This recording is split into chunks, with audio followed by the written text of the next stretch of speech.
BPL এর নতুন রাজা রাজশাহী ওয়ারিয়র্স প্রথমবারের মতো বিপিএল অংশ নিয়েই শিরোপা জয় ফ্রাঞ্চাইজিটির।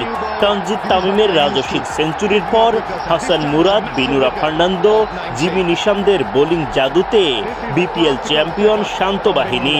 স্বপ্নভঙ্গ হল চট্টগ্রাম রয়্যালসের। শিরোপা জেতার লক্ষ্যে চট্টগ্রাম রয়্যালসকে 175 রানের লক্ষ্য দেয় রাজশাহী ওয়ারিয়র্স।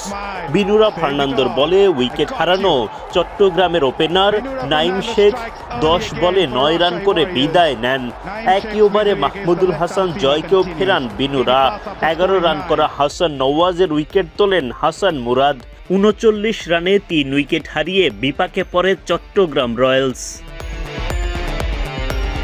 জিমি নিশাম স্বীকার করেন জাহিদুজ্জামানের উইকেট। অধিনায়ক শেখ মেহেদী ব্যাট হাতে ব্যর্থ, মাত্র 4 রান করে উইকেট হারান।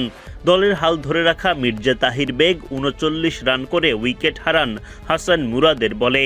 4 ওভারে মাত্র 15 রান খরচায় মুরাদ শিকার করেন 3টি উইকেট। 92 রানে 6 উইকেট হারায় চট্টগ্রাম। এমন পরিস্থিতিতে আমির জামাল, আসিফ আলীরা প্রাণপণ চেষ্টা করেও আর ম্যাচের মোড় ঘোরাতে পারেননি। বিপিএল 2026-এর চ্যাম্পিয়ন রাজশাহী ওয়ারিয়র্স। বিপিএল-এর মেগা ফাইনালে টস জিতে আগে বোলিংয়ের সিদ্ধান্ত নেন চট্টগ্রাম রয়্যালস অধিনায়ক শেখ মেহেদী। রাজশাহী ওয়ারিয়র্সের হয়ে ইনিংস শুরু করতে নামেন সাহিবজাদা ফারহান ও তানজিদ তামিম। মাঠে নেমে দায়িত্বশীল শুরু তামিম ফারহানের। পাওয়ার প্লের 6 ওভারে কোনো উইকেট না হারিয়ে তারা তোলেন 40 রান। 7 ওভার পার হওয়ার আগেই দলীয় 50 তুলে নেয় রাজশাহী। চলতি টুর্নামেন্টে ওপেনিংয়ে নিজেদের সেরা পার্টনারশিপও পেয়ে যায় দলটি। মারকুটে ব্যাটিংয়ে মাত্র 29 বলে 50 আদায় করে নেন তানজিদ তামিম। 22 গজে তখন রাজশাহীর দাপট।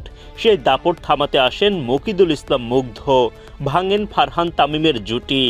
মুগ্ধকে বাউন্ডারির ওপারে পাঠাতে গিয়ে ক্যাচের শিকার হন ফারহান।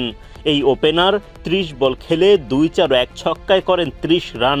11তম ওভারে গিয়ে দলীয় 82 রানে প্রথম উইকেট হারায় রাজশাহী ওয়ারিয়র্স। তামিমের দুর্দান্ত ব্যাটিংয়ে 13তম ওভারের শুরুতেই দলীয় শতক তুলে নিতে পারে রাজশাহী ওয়ারিয়র্স। তানজিদ তামিমের সঙ্গে যোগ দেন কেন উইলিয়ামসন। 2 প্রান্ত থেকে দ্রুত রান আসতে থাকে, কিন্তু ইনিংস বড় করার আগেই বিদায় নেন উইলিয়ামসন। তার উইকেট তোলেন শরীফুল ইসলাম। 15 বলে 24 রান আসে উইলিয়ামসনের ব্যাট থেকে।